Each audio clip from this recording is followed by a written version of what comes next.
Ao avaliar a situação do mundo neste início de 2025, o jurista Ives Gandra Martins fez um duro retrato da atitude de Lula em sua ligação com ditadores e um grave alerta sobre o panorama mundial.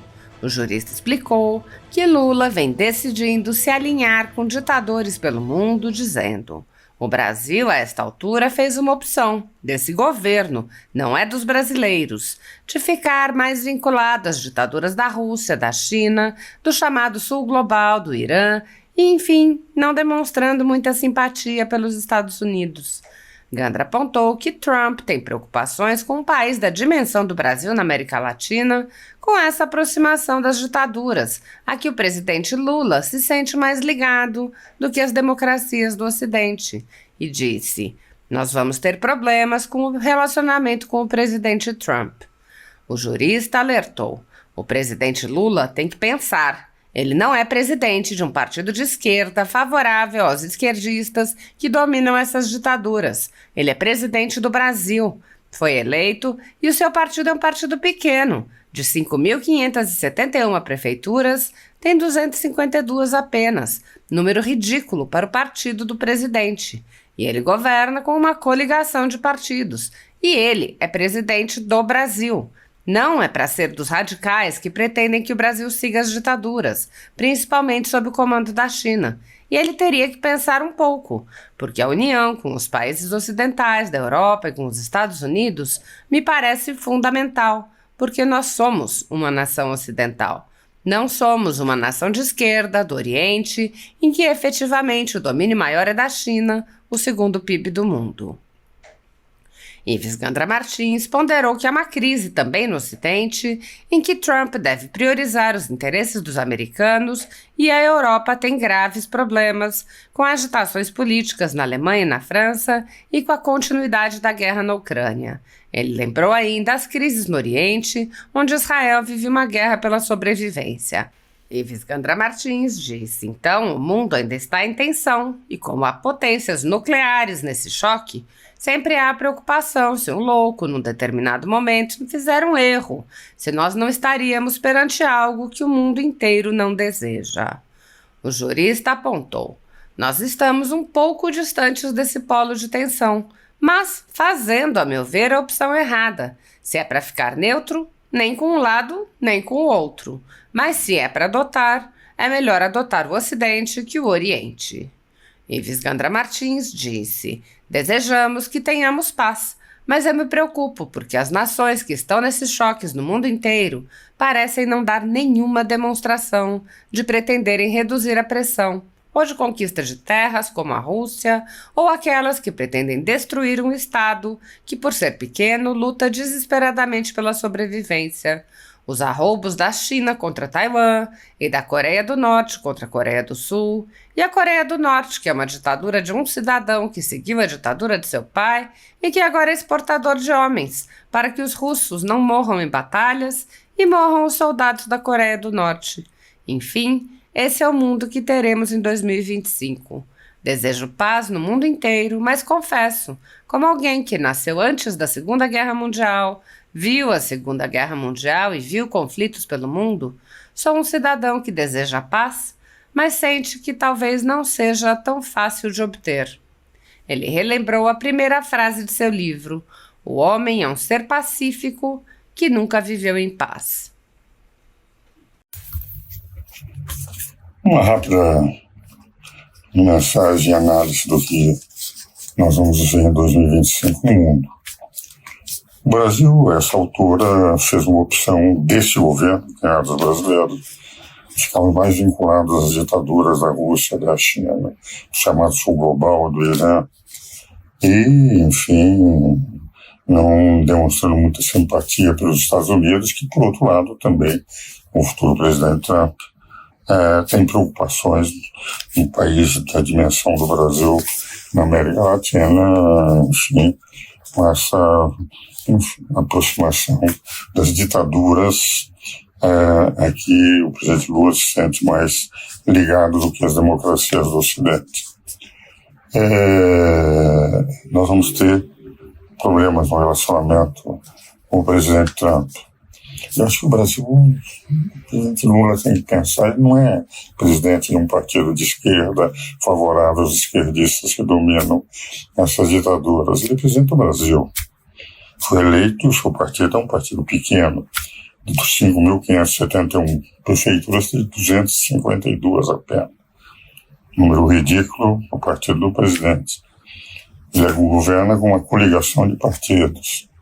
E é presidente do Brasil, não um partido dos radicais que pretendem que o Brasil, enfim, chegue às ditaduras, principalmente sob o comando da China.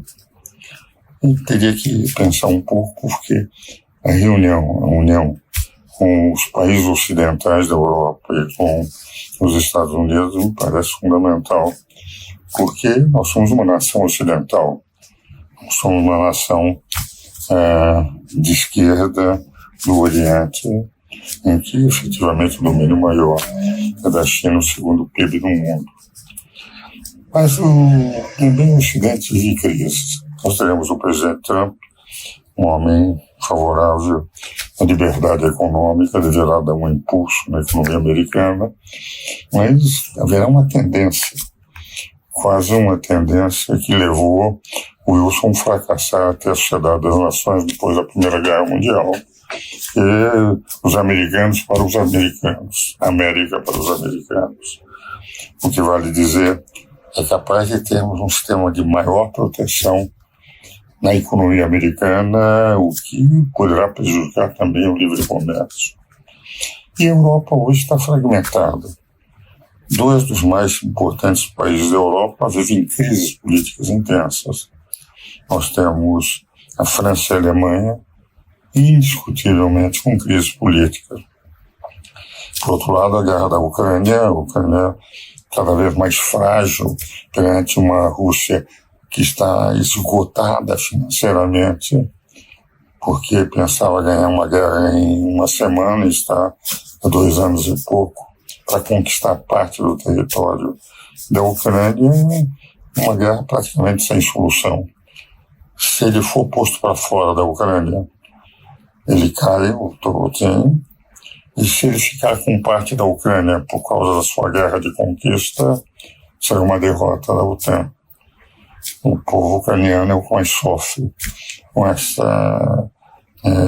esse confronto entre a Rússia, que é uma potência fraca, mas nuclear, apoiado pela China, que é uma potência econômica enorme, e a Ucrânia apoiado pelos Estados Unidos, que será menor com o apoio de Trump, mas apoiado pela OTAN da Europa.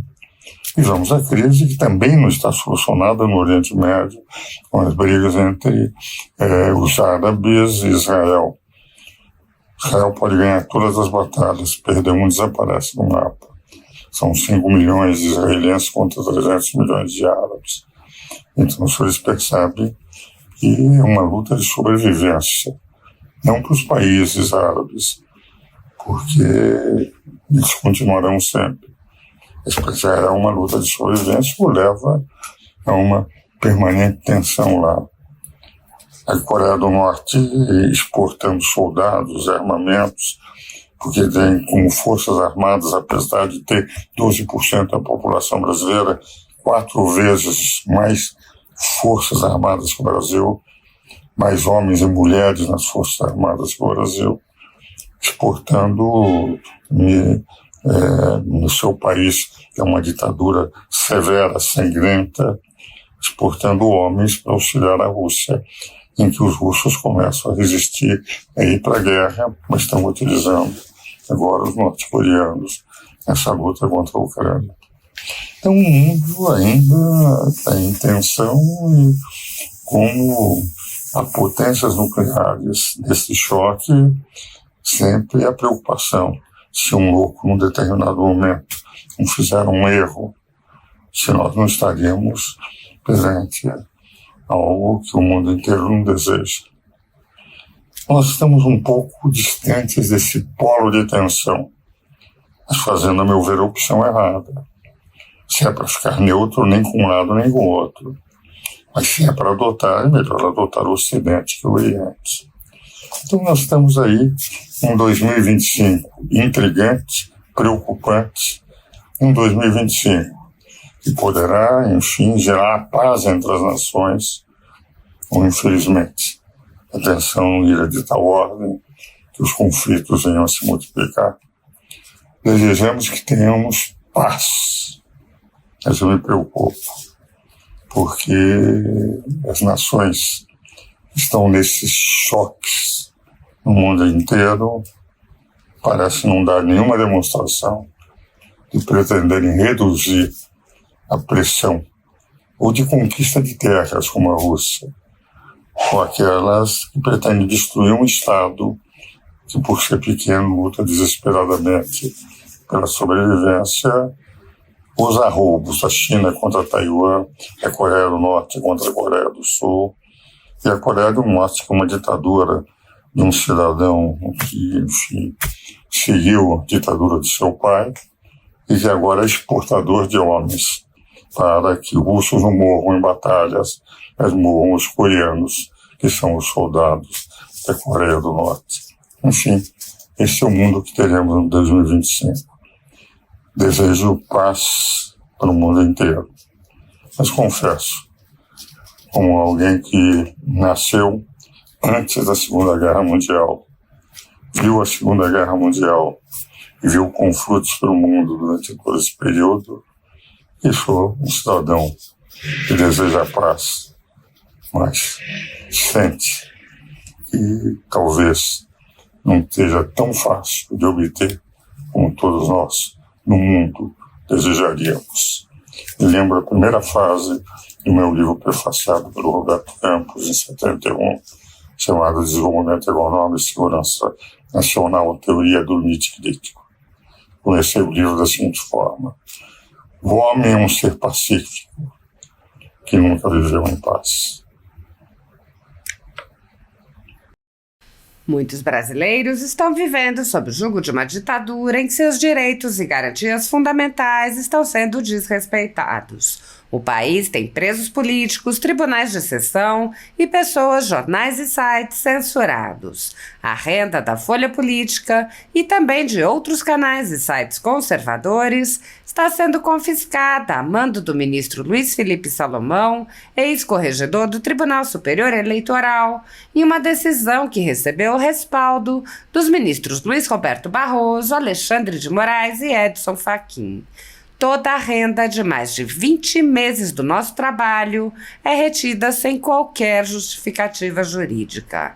Se você apoia o trabalho da Folha Política, que há mais de 10 anos mostra os fatos da política brasileira e pode ajudar o jornal, doe qualquer valor através do Pix, usando o QR Code que aparece na tela ou o código ajude@folhapolitica.org. Caso não utilize Pix, há a opção de transferência bancária para a conta da empresa Raposo Fernandes, disponível na descrição deste vídeo e no comentário fixado no topo. Há mais de 10 anos, a Folha Política vem enfrentando a espiral do silêncio imposta pelo cartel midiático que quer controlar a informação. Pix ajude@folhapolitica.org.